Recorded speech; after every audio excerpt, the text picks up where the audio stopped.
As it turns out, there's a pattern. As it turns out, all the great and inspiring leaders and organizations in the world, whether it's Apple or Martin Luther King or the Wright brothers, they all think, act, and communicate the exact same way, and it's the complete opposite to everyone else.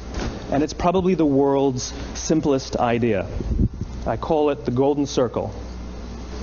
Why, how, what? Let me define the terms really quickly. Every single person, every single organization on the planet knows what they do, 100%. Some know how they do it. Very, very few people or organizations know why they do what they do. And by why, I don't mean to make a profit. That's a result. It's always a result. By why, I mean what's your purpose? What's your cause? What's your belief? Why does your organization exist?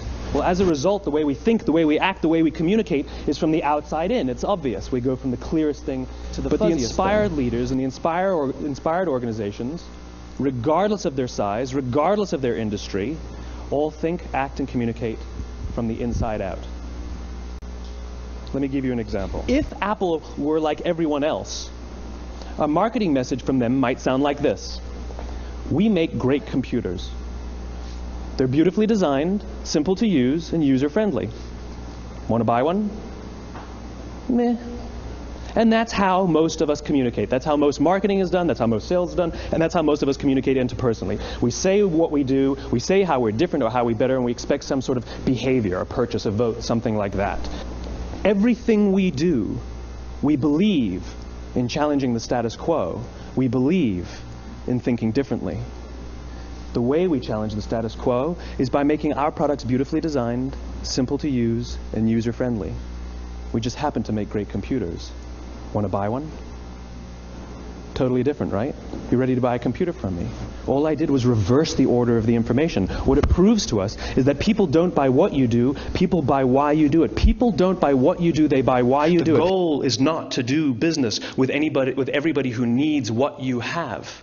The goal is to do business with people who believe what you believe. Here's the best part. None of what I'm telling you is my opinion. It's all grounded in the tenets of biology, not psychology, biology. In other words, when we communicate from the outside in, yes, people can understand vast amounts of complicated information like features and benefits and facts and figures. It just doesn't drive behavior.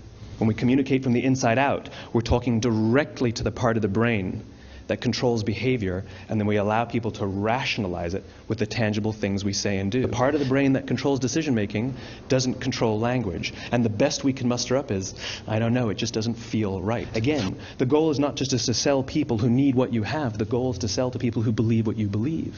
The first 2.5% of our population are our innovators. The next 13.5% of our population are our early adopters.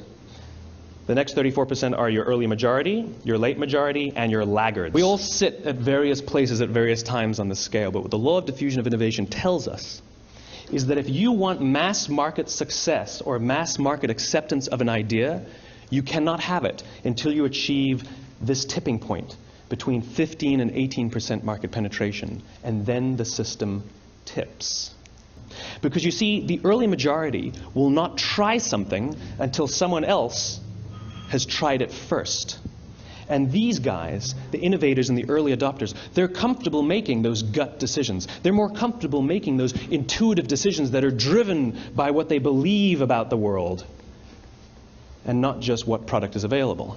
These are the people who stood online for 6 hours to buy an iPhone when they first came out, when you could have just walked into the store the next week and bought one off the shelf. And by the way, they didn't do it because the technology was so great. They did it for themselves. It's because they wanted to be first. People don't buy what you do, they buy why you do it. And what you do simply proves what you believe. In fact, people will do the things that prove what they believe. In the summer of 1963, 250,000 people showed up on the Mall in Washington to hear Dr. King speak. They sent out no invitations, and there was no website to check the date.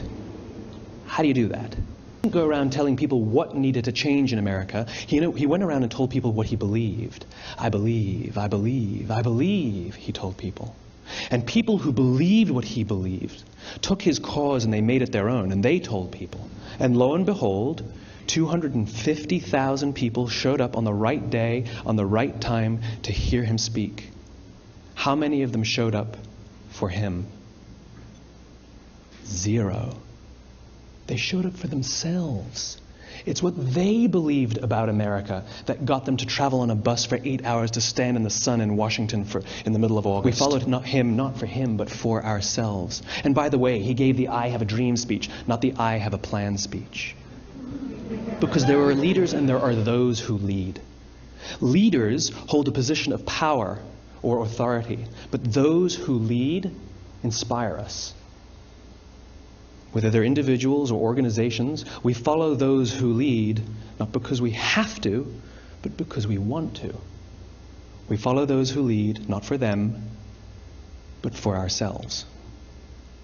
And it's those who start with why that have the ability to inspire those around them or find others who inspire them.